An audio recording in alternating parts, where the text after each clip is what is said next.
అందరికీ నమస్కారం అండి. మనకి రాబోయేటువంటి ఆగస్టు మాసంలో తులారాశి వాళ్ళకి, అంటే తులారాశిలో జన్మించిన వారికి ఆగస్టు మాసం ఫలితాలు ఎలా ఉంటాయో ఇప్పుడు తెలుసుకుందాం. మనకి ప్రధానంగా చిత్తా 3-4 పాదాలు, తర్వాత స్వాతి 1, 2, 3, 4 పాదాల్లో పుట్టిన వాళ్ళు కానీ, ఈ తర్వాత ఏంటంటే చిత్తా, స్వాతి, విశాఖలో అవి 2, ఇవి 4, 6 పోతే మిగిలిన 3 పాదాలు విశాఖ నక్షత్రంలో 1, 2, 3 పాదాలు కానీ, అలాగే అక్షరాల్లో రా, రి, లేకపోతే రు, రే, రో, తా, తాతారా ఉంటారు. అట్లా తి, తు, తే, తేజోవతి, తేజస్వి, ఇట్లా. అంటే ఈ అక్షరాలన్నీ ఏవైతే ఉన్నాయో ఈ 9 అక్షరాలతో పేరు స్టార్ట్ అయిన వాళ్ళు కానీ, ప్రారంభమైన వాళ్ళు కానీ మనకి ఈ తులారాశి కింద మనం పరిగణించడం జరుగుతుంది. కనుకంటే వీరందరికీ కూడా ఈ ఆగస్టు మాసంలో ఫలితాలు ఎలా ఉంటాయి? ఆగస్టులో ఏంటంటే రవి, బుధ, శుక్ర, రాహువులు సంచారం అనుకూల ఫలితాలనే ఉంటాయి. ప్రయత్నాలని వేగవంతంగా కూడా చేసుకోగలుగుతారు. ఏకాగ్రత, పట్టుదలతో మీరు అనుకున్న ఫలితాన్ని సాధించేటువంటి అవకాశం ఉంది. ఆరోగ్యమందు క్రమంగా కిందటి మాసంలో జరిగిన అననుకూలత పోయి సాధారణ ఫలితాలను వచ్చి మళ్ళీ సెటిల్ అవుతుంది. మీకు అలాగే మీ పిల్లల సంతానం పంచమ స్థానంలో ఎవరుంటారో వాళ్ళ నుంచి మీకు పాజిటివ్ రిజల్టు, వాళ్ళ నుంచి ఆర్థిక ప్రయోజనాలు కూడా మీరు పొందేటువంటి అవకాశం ఈ రాశి వాళ్ళకు ఉంటుంది. అలాగే ఎవరైనా నిరుద్యోగులు ఉన్నట్లయితే కనుక వీళ్ళు శుభవార్తలు వింటారు. మంచి ఉద్యోగ సంబంధమైనటువంటి సానుకూలత ఏర్పడుతుంది. విద్యార్థులకి స్నేహితుల వర్గంలో కొంచెం జాగ్రత్తగా ఉంటే మంచిది. ప్రొఫెషన్లో ఉన్న వాళ్ళకైతే మంచి అనుకూలత ఉంది. కుటుంబంలో, జీవితంలో ఆనందము, అలాగే ఆర్థిక పరిస్థితుల్లో కూడా మెరుగుపరిచేటువంటి పెరుగుదల కూడా ఉంటుంది. విద్యార్థి రంగంలో కొన్ని సవాళ్ళను ఎదుర్కొన్నా కానీ విజయం మీదే ఉంటుంది. ఉద్యోగస్తులకి చాలా అనుకూలంగా ఉందనే చెప్పచ్చు. అలాగే మీ పనితీరుని, మీ యొక్క గౌరవ మర్యాదలను పెంపొందించుకోవటము, ఉన్నతాధికారుల ప్రశంసలు పొందటము, సహోద్యోగుల మద్దతు కూడా కొంతవరకు లభిస్తుంది. దానివల్ల మీరు అతి విశ్వాసానికి పోవటం కానీ, అహంకారం వాటికి కానీ పోకుండా దూరంగా ఉండి మీ సహృదయంతో వాటిని స్వీకరించండి. మీ సహోద్యోగుల సత్సంబంధాలు కొనసాగేట్టు చూసుకోండి. మీ పనిలో కలిసి పని చేయటం వల్ల మరింత అనుకూల ఫలితాలు పొందవచ్చు. వాళ్ళందరినీ కోఆపరేట్ చేసుకుని పనిచేయండి.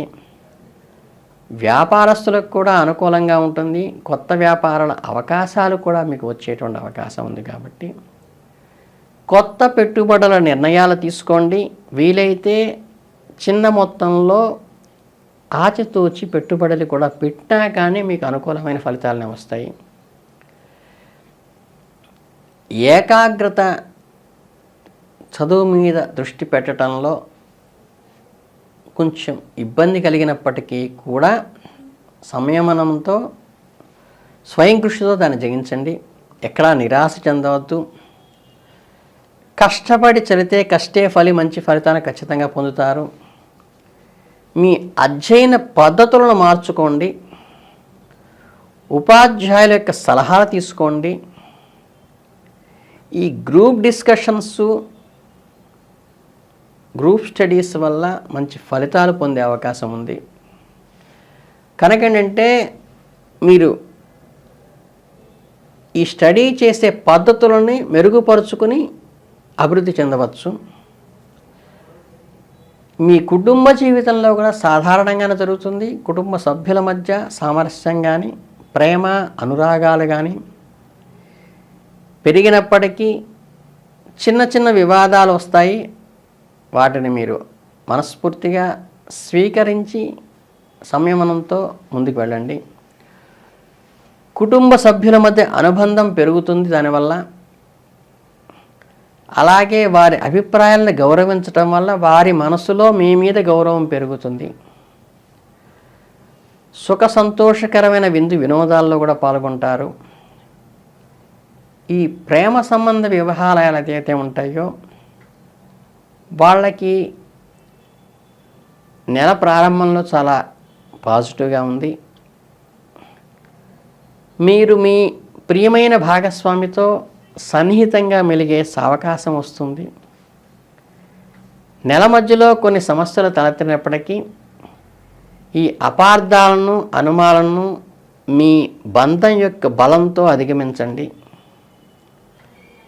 ఓర్పు అవగాహన చాలా ముఖ్యం. మీ భాగస్వామితో స్పష్టంగా ఓపెన్గా మాట్లాడటం, మీ అభిప్రాయాలను తెలియచేయటమే కాక వారి అభిప్రాయాలకు మీరు గౌరవించడం ద్వారా సమస్యలు పరిష్కరించుకోగలుగుతారు. అలాగే ఆర్థిక పరిస్థితి నుండి మిశ్రమ ఫలితాలు ఉంటుంది. ఫైనాన్షియల్గా నెల ప్రారంభంలో ఆర్థిక లాభాలు ఉన్నప్పటికీ ఖర్చులు పెరుగుతాయి.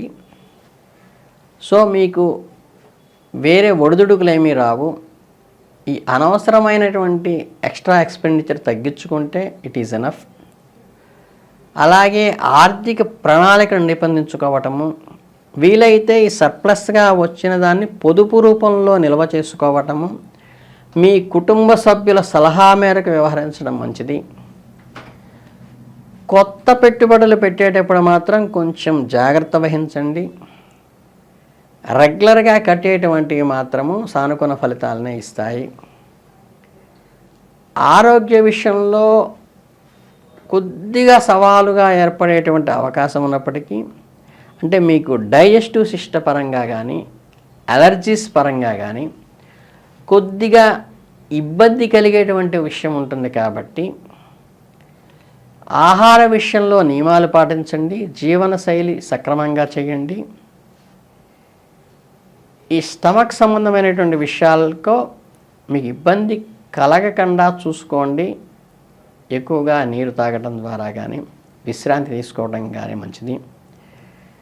ఏదైనా అనారోగ్యం కనిపిస్తే డాక్టరు సంప్రదించి వారికి అనుకూలమైనటువంటి మందులు వేసుకోవటమే మంచిదనే విషయం సూచిస్తున్నాము. ఏది ఏమైనప్పటికీ మీరు కనుక మీ ఇంట్లో లక్ష్మీ యంత్రం ఉన్న దానికి కుంకుమతో, అంటే కుంకుమ రాళ్ళు తీసుకొచ్చి